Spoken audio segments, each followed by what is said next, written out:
Uhayyikum bitahiyatil Islam, tahiyatan thayyibatan mubarakatan min indillah. Assalamualaikum warahmatullahi wabarakatuh. Alhamdulillahil qail ba'da a'udzu billahi minasy syaithanir rajim. Bismillahirrahmanirrahim.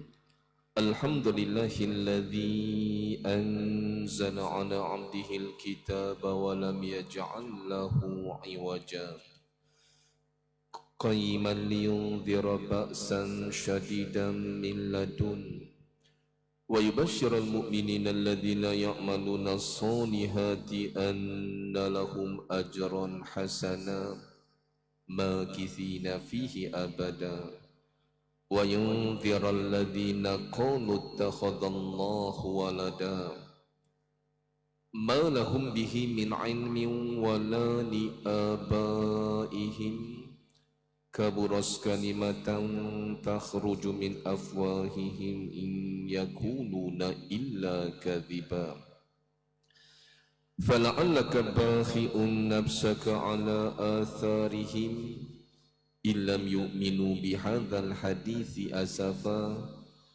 inna ja'alna ma'alal ardi zinatan laha linabluwahum ayyuhum ahsanu amala wa inna laja'iluna ma'alaiha sa'idan juruza am hasibta anna ashabal kahfi warraqimi kanu min ayatina ajaba إذ أوى الفتية إلى الكهف فقالوا ربنا آتنا من لدنك رحمة وهيئ لنا من أمرنا رشدا ونصلي ونسلم على رسول المصطفى القائل إذا تشهد أحدكم فليستعذ بالله من أربع يقول Allahumma inna na'udzubika min azabi jahannam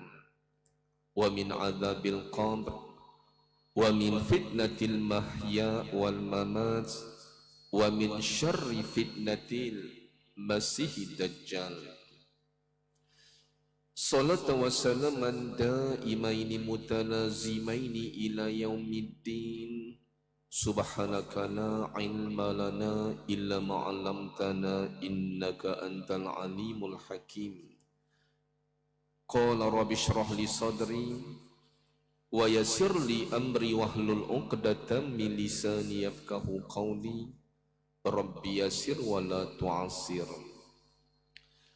Rabbi tammim bil khair wa la hawla wa la quwwata illa billahil aliyil azim. Amma ba'd. Yang dihormati pengerusi Masjid Jami' Sultan Ibrahim serta ahli jatan kuasa Tuan Imam, Tuan Bilal, para pimpinan masyarakat, tuan-tuan pegawai, tuan-tuan guru, para alim ulama, para duaz, para habaib, tuan-tuan haji, puan-puan hajah, hadirin hadirat, muslimin muslimat yang dirahmati Allah Subhanahu wa taala. Alhamdulillah. Alhamdulillah kita panjatkan kesyukuran kita kehadrat Allah Ta'ala. Kini keberadaan kita di dalam bulan Zulhijjah di antara bulan-bulan haram. Ada 4 bulan-bulan haram bermula dengan bulan Zulqaidah, kemudian bulan Zulhijjah, kemudian bulan Muharram dan kemudian bulan Rajab. 4 bulan ini disebutkan bulan-bulan haram. Kalau kita merujuk dengan apa yang difirmankan oleh Allah Ta'ala dalam surah Al-Baqarah ayat 36. Ayat yang berbunyi inna iddata syuhuri indallahi 12 syahran fi kitabillah yauma khalaqas samawati wal ard minha arba'atun hurum dzalika dinul qayyim. Sesungguhnya bilangan bulan-bulan di sisi Allah Ta'ala yang Allah Ta'ala susun aturkan dalam setahun kesemuanya ada 12 bulan. Sebagaimana Allah Ta'ala menciptakan langit dan bumi. Maka daripada 12 bulan tersebut Allah Ta'ala pilih 4 bulan di dalamnya, yakni yang disebutkan bulan-bulan haram. Maka beradanya kita pada pagi yang berbahagia ini di dalam bulan Zulqaidah di antara bulan-bulan haram. Diam tak diam kita dah memasuki ke tanggal 18 Zulqaidah ataupun 19 Zulqaidah. Begitu pantas masa berlalu, tinggal beberapa hari, seminggu lebih kita akan bertemu di satu bulan yang sama-sama kita nantikan. Bulan yang di dalamnya ada peluang untuk kita meraih sebesar-besar taqwa di dalam. Andai kiranya sepanjang kita berada di dalam bulan Ramadan yang lalu kita mendapat taqwa, alhamdulillah satu nikmat yang teramat besar. Andai kiranya ada di antara kita yang tak dapat taqwa, maka ada lagi peluang untuk kita meraih ketakwaan dengan beradanya kita di dalam bulan Zulhijjah. Maka untuk mendapatkan ketakwaan tersebut perlu ada persiapan rapi. Yang perlu kita persiapkan antaranya kesihatan yang baik. Pasal di dalam bulan Zulhijjah ini ada 10 hari yang teramat istimewa, yang mana 10 hari tersebut terletak pada 10 hari yang pertama di dalam bulan Zulhijjah, yang mana amal soleh yang bakal kita lakukan pada 10 hari yang pertama di dalam bulan Zulhijjah tersebut teramat-amat dicintai oleh Allah Subhanahu wa taala. Itu sebab kalau kita merujuk dengan apa yang disabdakan oleh baginda Rasulullah sallallahu alaihi wasallam, "Ma min ayyamil amalus soleh fihinna ahabbu ilallah min hazil ayyamil ashr." Faqala Rasulullah sallallahu alaihi wasallam, "Walal jihad fi sabilillah." Faqala Rasulullah sallallahu alaihi wasallam, "Walal jihad fi sabilillah illa rajulun kharaja bi nafsi wa malihi falam yarji' min dhalika bi syai'in." Kata Nabi, tiada hari-hari yang mana amal soleh yang dilakukan oleh hamba Allah Ta'ala fihinna, pada hari-hari tersebut teramat-amat ataupun paling dicintai oleh Allah Ta'ala tak lain dan tidak bukan 10 hari yang pertama di dalam bulan Zulhijjah. InsyaAllah bermula pada terbenamnya matahari tanggal 1 Zulhijjah membawa kepada 10 Zulhijjah. Maka hari-hari tersebut andai kiranya kita isi dengan amal-amal ibadah, dengan amal-amal soleh, maka amalan tersebut amalan yang paling dicintai oleh Allah Ta'ala. Yang kita katakan perlu ada persiapan. Sihat tubuh badan kita, sihat dalaman kita, untuk kita mempersembahkan akan amalan-amalan tersebut pada 10 hari yang pertama di dalam bulan Zulhijjah. Maka sahabat katakan kepada Nabi, "Ya Rasulullah, walal jihad fi sabilillah." Adakah seseorang yang berjihad pada jalan Allah Ta'ala ini boleh mengatasi akan cintanya amal-amal soleh yang dilakukan di dalam bulan Zulhijjah? Kata Nabi, bahkan seseorang yang berjihad pada jalan Allah sekalipun tidak boleh mengatasi akan amal soleh yang dilakukan pada 10 hari yang pertama di dalam bulan Zulhijjah. Illa, kecuali, kata Nabi, rajulun kharaja bin nafsi wa malihi falam yarji' min dhalika bisya'in. Kecuali seseorang yang berjihad pada jalan Allah Ta'ala dengan hartanya, dengan dirinya, lantas dia menemukan syahid, gugur syahid, maka amalan ini tak ada tolok bandingnya. Ini yang paling dicintai oleh Allah Ta'ala.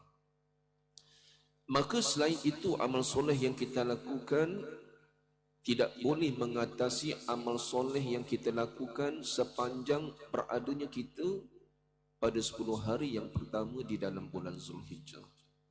Yang kita perlu persiapkan diri kita untuk meraih apa jua amal soleh yang bakal kita lakukan insya-Allah. Andainya kita tidak berupaya, kita tak sihat contohnya, maka Nabi tawarkan kepada kita amalan yang begitu mudah. Pun kalau kita beramal dengan amalan ini, teramat-amat dicintai oleh Allah Subhanahu wa taala. Apakah amalan tersebut? Kata Nabi, fa'aksiru fihinna, maka perbanyakkanlah kamu sepanjang berada pada 10 hari tersebut dengan memperbanyakkan zikir. Maka Nabi sebutkan akan zikir tersebut, yakni zikir tahlil, memperbanyakkan melafazkan kalimat la ilaha illallah sepanjang keberadaan kita pada 10 hari yang pertama di dalam bulan Zulhijjah. Kemudian kata Nabi, memperbanyakkan lafaz at-takbir, Allahu Akbar. Dan kata Nabi lagi, memperbanyakkan lafaz tahmid, Alhamdulillah. Ada sebagian riwayat ditambah lagi dengan lafaz tasbih, Subhanallah. Inilah zikir-zikir yang bakal kita persembahkan insya-Allah sepanjang beradanya kita di dalam 10 hari di dalam bulan Zulhijjah nanti, 10 hari yang pertama. Pengharapan kita sepanjang kita berzikir, kita mengharapkan ihtisaban, mengharapkan 2 perkara. Yang pertamanya, agar zikir-zikir kita ini menjadi tanaman-tanaman syurga untuk tanah-tanah yang Allah Ta'ala sediakan di syurga.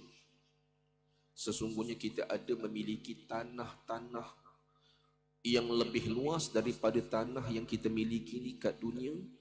Cuma tanah itu berada di dalam syurga.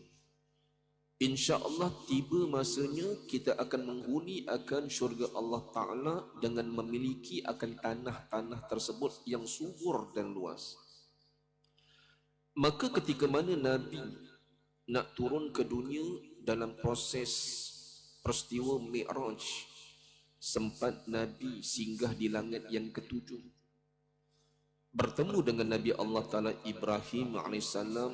Pada kali ini Nabi Allah Ta'ala Ibrahim sempat mengatakan sesuatu kepada Nabi, wahai Rasulullah, sampaikanlah salam aku kepada umatmu dan katakan kepada mereka yang bahawasanya tanah-tanah untuk mereka di syurga Allah Ta'ala ini terlalu luas. Maka pesan kepada mereka, persiapkan awal-awal untuk menanam akan tanaman-tanaman syurga. Arti kata lain dah, kelak kalau kita masuk ke dalam syurga Allah Ta'ala, tanam tanaman yang kita dah tanam awal-awal dah sedang subur. Maka Nabi katakan, bagaimanakah cara umat aku nak menanam tanaman syurga sedangkan mereka tak masuk syurga lagi? Apa kata Nabi Allah Ta'ala Ibrahim? Dengan melafazkan, memperbanyakkan az-zikrullah, Subhanallah, walhamdulillah, wa la ilaha illallah, Allahu Akbar, wa la hawla wa la quwwata illa billahil aliyil azim. Kita mengharapkan zikir kita sepanjang 10 hari yang pertama di dalam bulan Zulhijjah, Allah Ta'ala akan jadikan ianya sebagai tanaman-tanaman syurga kita nanti kelak ketika mana kita memasuki akan syurga Allah Ta'ala. Ini pengharapan kita yang pertama. Kemudian pengharapan kita yang kedua daripada zikir-zikir yang bakal kita penuhi sepanjang 10 hari yang pertama di dalam bulan Zulhijjah, mudah-mudahan zikir-zikir ini menjadi makanan untuk kita. Di saat ketiadaan makanan pada ketika itu, satu dunia tak ada makanan, kecuali orang-orang kafir dan golongan-golongan munafik. Mereka diberikan makanan oleh Dajjal, sebab mereka ini menjadi pengikut Dajjal. Maka kelebihan yang mereka miliki, limpah ruah makanan yang mereka dapat bukan sekadar makanan, harta emas perak pun mereka dapat. Mungkin sebelum itu mereka hidup kat muka bumi, tak ada kekayaan sebegitu. Nak dapatkan emas pun tak dapat. Isteri kita nak pakai gelang tangan serantai emas pun terkadang tak berapa nak ada. Tetapi di zaman Dajjal mereka akan dapat lebih daripada itu, emas-emas yang diberikan oleh Dajjal. Tetapi dengan syaratnya mereka menjadi pengikut Dajjal. Na'udzubillahi min zalik. Tetapi kita di kalangan orang-orang beriman berhadapan dengan sebesar-besar ujian, antaranya tak ada makanan dan tak ada minuman. Ada di antara ibu bapa yang melihat di depan mata anaknya kelaparan dan mati disebabkan itu. Tetapi bila ada iman, diredhakan dengan apa yang berlaku. Maka sahabat pun katakan kepada Nabi, ya Rasulullah, wa ma ya'ishun nas min zalika zaman. Bagaimanakah kami di kalangan orang-orang beriman nak meneruskan kehidupan kami pada ketika itu? Kalau ianya berterusan tanpa makan dan minum, matilah kami di kalangan orang-orang beriman. Maka beruntunglah di kalangan orang-orang kafir, di kalangan orang-orang munafik, mereka dapat meneruskan kehidupan, tetapi tidak di kalangan kami, orang-orang beriman tak ada makan dan tidak minum. Sahabat mengharapkan paling tidak adalah buah kurma ke, air zam-zam ke. Kata Nabi, jangan bimbang ada. Namun bentuk makanannya tak sebagaimana sebelum ini. Makanan untuk orang-orang beriman adalah zikrullah. Adalah dengan mengungkapkan zikir kepada Allah Ta'ala. Takbir, tasbih, tahmid, tahlil. Ini makanan-makanan kita nanti andai kiranya kita diberikan kesempatan oleh Allah Ta'ala hidup di zaman tersebut. Maka kita mengharapkan sepanjang 10 hari beradanya kita di dalam bulan Zulhijjah nanti, mengharapkan dengan zikir-zikir yang kita lazimi ini, Allah Ta'ala jadikan ianya sebagai makanan kita kelak andai kiranya kita hidup di akhir zaman. InsyaAllah tuan-tuan. Itu zikrullah. Baiklah, apa lagi persiapan kita sebelum menjelangnya bulan Zulhijjah? Apa yang ada di dalam bulan Zulhijjah? Tak lain dan tidak bukan, ada satu hari yang diistimewa di dalamnya yang Allah Ta'ala hadiahkan kepada kita. Hari yang dinamakan Yaumul Arafah. Ketika mana kita berada di dalam bulan Ramadan yang lalu, Allah Ta'ala hadiahkan kepada kita 10 malam yang terakhir di dalam bulan Zulhijjah. Bahkan ada ulama mengatakan antara 10 hari yang pertama di dalam bulan Zulhijjah berbanding dengan 10 hari yang terakhir di dalam bulan Ramadan, mana yang paling hebat? Daripada sudut kelebihannya, ulama mengatakan 10 hari yang pertama di dalam bulan Zulhijjah. Pasal kalau bulan Ramadan hanya melibatkan malam sahaja. Kita beramal ibadah sepanjang malam, bermula daripada terbenam matahari sebelum terbit fajar. terhad kepada malam sahaja. Tetapi bila melibatkan hari-hari 10 di dalam bulan Zulhijjah, dia melibatkan siang malam, kita boleh penuhi akan amal ibadah tersebut.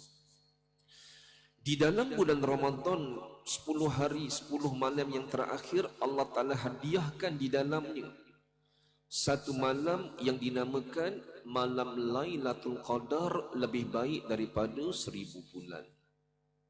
Kita tidak pasti adakah Ramadan yang lepas kita dapat memiliki akan malam tersebut ataupun tidak, pasal kita perlu mencari, kita perlu berburu. Maka beruntunglah di kalangan kita yang hidupkan ke 10 malam tersebut, berpotensi besar dia mendapat malam Lailatul Qadar. Tapi di kalangan kita yang pilih-pilih malam, mungkin pilih malam 21, pilih malam 23, pilih malam 25, pilih malam 27, dia pilih. Belum tentu dapat. Takut-takut dia terjadi pada malam yang genap. Pasal kita tak tahu dia punya perubahan yang berlaku. Mungkin malam yang genap itulah malam ganjil. Malam ganjil yang kita hidupkan sebenarnya malam genap. Itu sebab kita perlukan hidupkan ke 10 malam tersebut untuk kita mendapatkan malam Lailatul Qadar. Dan pada 10 hari yang pertama di dalam bulan Zulhijjah, Allah Ta'ala hadiahkan kepada kita satu hari yang istimewa, yang hari ini kita tak perlu mencari, tak perlu berburu. Harinya confirm kita tahu akan hari tersebut, hari yang dinamakan Yaumul Arafah. Maka kita perlu melakukan persiapan sebelum kita memasuki akan Yaumul Arafah. Bahkan kita lakukan persiapan pada 8 Zulhijjah pun kita dah melakukan persiapan daripada sudut puasa dan sebagainya. Hari yang dinamakan Yaumul Tarwiyah. Kenapa dinamakan Tarwiyah, kemudian Arafah, kemudian Nahar? 8 Zulhijjah kenapa dinamakan Yaumul Tarwiyah, hari Tarwiyah? Berkaitan tentang mimpi Nabi Allah Ta'ala Ibrahim AS, yang mana pada tanggal malam 8 Zulhijjah Allah Ta'ala datangkan satu mimpi yang mana Nabi Allah Ta'ala Ibrahim diperintahkan untuk menyembelih akan anaknya Ismail. Maka ketika mana Nabi Allah Ta'ala Ibrahim tersedar daripada mimpinya, dia memikirkan, adakah mimpi ini betul? Adakah mimpi ini datangnya daripada Allah Ta'ala ataupun mimpi ini datangnya daripada syaitan? Maka dia memikir-mikir akan hari tersebut. Maka pada tanggal 8 Zulhijjah dinamakan hari Tarwiyah. Hari Nabi Allah Ta'ala Ibrahim memikir-mikir sama ada nak melaksanakan ataupun tidak perintah Allah dengan menyembelih akan anaknya. Hari berfikir. Maka keesokan malamnya pada malam 9 Zulhijjah, sekali lagi Nabi Allah Ta'ala Ibrahim bermimpi, yang mana dalam mimpinya diperintahkan untuk menyembelih akan anaknya Ismail. Pada malam tersebut Nabi Allah Ta'ala Ibrahim meyakini dan mengiktiraf dan yang mengetahui bahawa mimpi itu adalah datangnya daripada Allah Ta'ala. Arif, dia mengetahui, dia mengiktiraf, membenarkan akan mimpi tersebut. Maka hari tersebut dinamakan Yaumul Arafah, hari yang diketahui akan kebenaran mimpi tersebut, dinamakan Yaumul Arafah. Maka dia beriktikad. Maka pada malam berikutnya, pada malam yang ketiganya nak masuk malam yang ke-10 Zulhijjah, sekali lagi Nabi Allah Ta'ala Ibrahim bermimpi, yang mana Allah Ta'ala perintahkan kepadanya untuk menyembelih anaknya Ismail. Maka pada malam tersebut, keesokan Nabi Allah Ta'ala Ibrahim menyempurnakan akan perintah Allah Ta'ala. maka hari itu dinamakan Yaumun Nahar, hari yang mana dilakukan ibadah korban. Kita menceritakan berkaitan tentang Yaumul Arafah, satu hadiah yang istimewa yang Allah Ta'ala kurniakan kepada kita.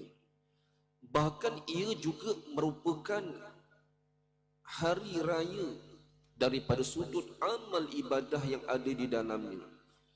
Kerana Yaumul Arafah ini Allah Ta'ala kumpulkan ibadah-ibadah yang terkandung pada hari tersebut. Semua amal ibadah ada. Ibadah haji ada, ibadah korban ada, puasa pun ada di dalamnya, sedekah pun ada di dalamnya, silaturahim pun ada di dalamnya. Semua Allah Ta'ala himpunkan di dalam Yaumul Arafah yang merupakan hari raya untuk orang-orang beriman, tuan-tuan. Kalau hari raya Aidilfitri, hari raya untuk orang-orang Islam. Tetapi Yaumul Arafah ni hari raya untuk orang-orang beriman yang beramal soleh di dalamnya. Pernah satu ketika seorang Yahudi datang bertemu dengan Sayyidina Umar dengan mengatakan, "Ya Amirul Mukminin, ayatun fi kitabikum taqra'unaha. Law alaina ma'syaral yahud nazalat latakhazna zalikal yaum aidan." Seorang lelaki daripada Yahudi datang bertemu dengan Sayyidina Umar dengan mengatakan, "Wahai Amirul Mukminin, setahu aku ada satu ayat yang diturunkan ke atas agama kamu. Tetapi malangnya agama kamu ini tak ambil penting pada ayat tersebut. Aku nak khabarkan kepada kamu, wahai Amirul Mukminin, andai kiranya ayat ini diturunkan kepada kami orang Yahudi, niscaya hari tersebut kami akan adakan perayaan besar-besaran. Setiap tahun kami akan meraihkan peristiwa tersebut, hari tersebut sebagai perayaan untuk kami, perayaan yang besar-besaran. Tetapi malangnya kamu di kalangan orang Islam tidak ambil penting tentang ayat itu. Tetapi kalau ayat ini datang pada kami, confirm kami akan jadikan sebagai satu bentuk perayaan." Maka Sayyidina Umar pun katakan kepada orang Yahudi, "Ayu ayat, apakah ayat yang kamu maksudkan?" Maka Yahudi bacakan akan ayat tersebut. Kita jangan heran, tuan-tuan. Di zaman selepas Nabi itu, orang-orang Yahudi ni ada di antara mereka yang hafaz Quran. Ada di antara mereka yang hafaz hadis, 100 hadis. Pernah di kalangan pemimpin Yahudi mengupah 3 tokoh mereka yang jenius, yang cerdik, untuk sesuatu perancangan dalam bentuk penghinaan ke atas umat Islam. Dipilih 3 orang yang jenius. Yang pertamanya, mereka diperintahkan untuk hafaz Quran. Maka dalam tempoh tertentu, ketiga-tiga mereka ni dapat hafaz Quran. Yahudi ni dapat hafaz Quran. Kemudian diperintahkan untuk mereka menghafaz hadis. Ketiga-tiga mereka ini dapat hafaz hadis. 100 hadis mereka hafaz. Kita berapa hadis yang kita hafaz, tuan-tuan? Tak pasti, mungkin dapat 3 pun okey lah. 100 hadis. Kemudian mereka diperintahkan untuk menguasai ilmu tasawuf, ilmu fiqh dan sebagainya. Mereka dapat kuasai. Kemudian mereka diperintahkan untuk duduk di Madinah sebagai tok guru, mengajar orang-orang Islam. Mereka membina satu rumah di situ. Perancangan mereka daripada rumah tersebut, mereka nak gali daripada rumah mereka untuk mencuri jasad Nabi. Itu sebab kita tak heran hari ini di kalangan imam-imam yang ada di Mekah yang mereka bersekongkol dengan Yahudi ni, kita tak heran, tuan-tuan. Kita tidak heran.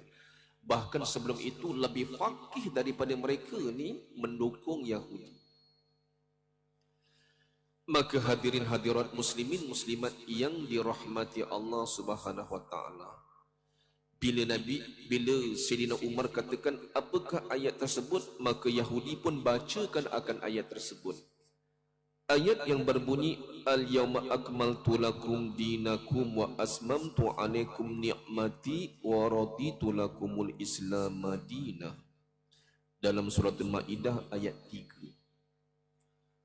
Kata Sayyidina Umar, oh ayat itu engkau silap.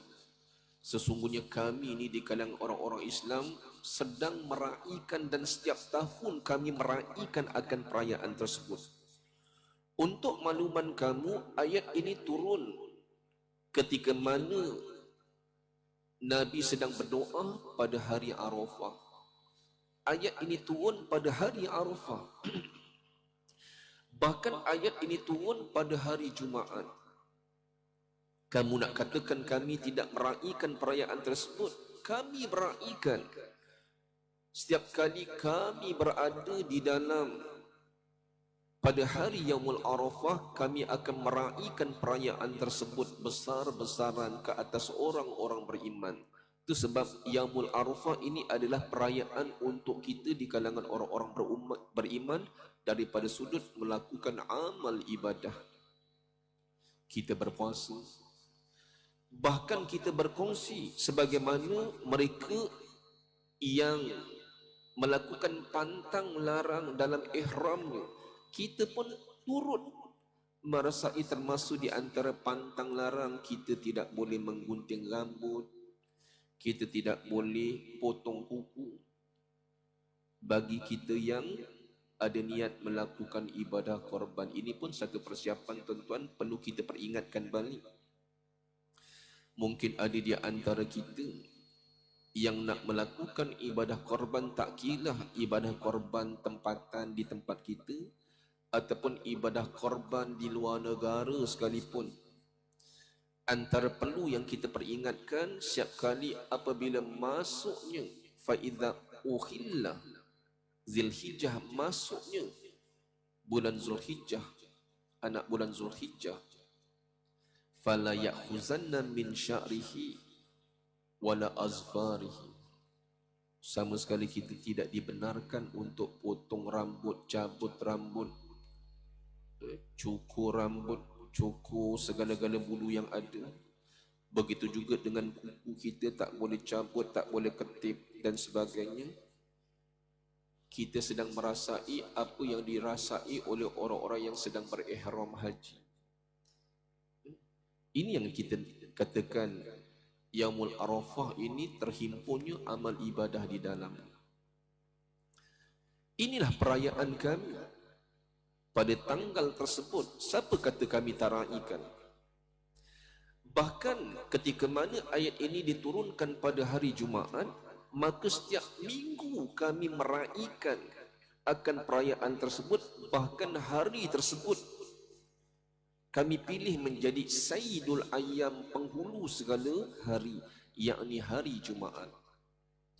Terdiam terus Yahudi tersebut, disangkakan orang Islam tidak meraihkan. Bahkan dua bentuk peraikan. Kita meraihkan pada 9 Zulhijjah Yaumul Arafah, dan setiap minggu kita meraihkan. Hari Arafah ni istimewa. Yang Nabi sebutkan, ma min yaumul aksaru min a'yud yu'tikallah fihi abadan minan nar min yaumil Arafah. Tak ada hari yang di dalamnya Allah Ta'ala paling banyak membebaskan akan hamba-hambanya dari apa? Daripada api neraka. Paling banyak mengatasi ketika mana kita berada pada malam Lailatul Qadar. Hari Arafah ni paling banyak, kata Nabi, Allah Ta'ala membebaskan akan hamba-hambanya daripada neraka Allah Ta'ala. Hari tersebut adalah Yaumul Arafah. Bahkan kata Nabi, khairul doa, sebaik-baik doa, doa Yaumul Arafah, doa ketika mana kita berada pada hari Arafah. Mungkin kita yang berada di negara kita Malaysia, dia ada tempoh waktunya untuk kita berdoa kepada Allah Ta'ala. Kita ambil peluang tuan-tuan untuk isi dengan doa. Ada skrip doa yang dah disediakan, kita tinggal baca je. Ataupun kita sendiri yang bermohon kepada Allah Ta'ala atas hajat keperluan kita berdoa. Ambillah peluang, kerana kata Nabi, ianya adalah sebaik-baik doa. Dan Nabi ajarkan kepada kita, wa khairu ma qultu ana wan nabiyyun min qabli, sesungguhnya pada hari tersebut aku dan juga di kalangan nabi-nabi terdahulu ketika mana kami berada pada hari Arafah, kami akan melazimi akan beberapa kalimat ataupun zikir yang mana kami takkan tinggal zikir ini. Nabi ajar kepada kita tuan-tuan untuk nak memantapkan amalan kita. Kata Nabi pada hari tersebut, kamu bacalah kalimat ini, la ilaha illallah wahdahu la syarikalah, lahul mulku wa lahul hamdu wa huwa ala kulli syai'in qadir, sepanjang kita berada pada Yaumul Arafah. Ini peringatan dan persiapan untuk kita tuan-tuan. InsyaAllah mudah-mudahan Allah Ta'ala kurniakan kepada kita kesihatan yang baik. Dan apa persiapan kita selainnya, tak lain dan tidak bukan kita berpuasa. As-siyam yaumul arafah, inni ahtasibu ala Allah ayyukaffira sanatal ladzi qabla wa sanatal ladzi ba'da. Berpuasanya umat aku pada tanggal yaumul arafah, sesungguhnya Allah Ta'ala akan mengurniakan kepada mereka pengampunan 2 tahun. Setahun yang terkemudian dan setahun yang akan datang. Ini antara puasa sunat yang paling hebat. Mudah-mudahan Allah Ta'ala kurniakan kepada kita kesihatan yang baik, insyaAllah tuan-tuan. Sekadar itu sahajalah sedikit persiapan kita sebelum kita memasukkan bulan Zulhijjah. Cuma dia ada 2 sunnah Ibrahimiyah yang teramat besar yang berlaku pada bulan Zulhijjah. Yang pertamanya ibadah haji, yang keduanya ibadah korban. InsyaAllah nanti kita akan sentuh pada pertemuan akan datang. Mudah-mudahan kita diberkati Allah Ta'ala. Wabillahi taufiq wal hidayah. Wassalamualaikum warahmatullahi wabarakatuh. Al-Fatihah. A'udzubillahi minasyaitonirrajim. Bismillahirrahmanirrahim. Alhamdulillahirabbil alamin arrahmanirrahim maliki yaumiddin. Iyyaka na'budu wa iyyaka nasta'in. Ihdinas siratal mustaqim. Siratal ladzina an'amta 'alaihim ghairil maghdubi 'alaihim waladdallin. Amin. Bismillahirrahmanirrahim. Alhamdulillahirabbil alamin wassalatu wassalamu ala asyrafil anbiya'i wal mursalin sayyidina Muhammadin wa ala alihi wa sahbihi ajma'in. Allahumma nawwir bi kitabika basarina wa ashrah bihi sadrina wasta'min bihi badanina wa atlik bihi lisanina wa qawwi bihi jananina wa asra' bihi fahmina wa qawwi bihi azmina bihawlika wa quwwatika fa innahu la hawla wa la quwwata illa billah. Wa sallallahu ala sayyidina Muhammad wa ala alihi wa sahbihi wa sallam. Walhamdulillahi rabbil alamin. Taqabbalallahu minkum.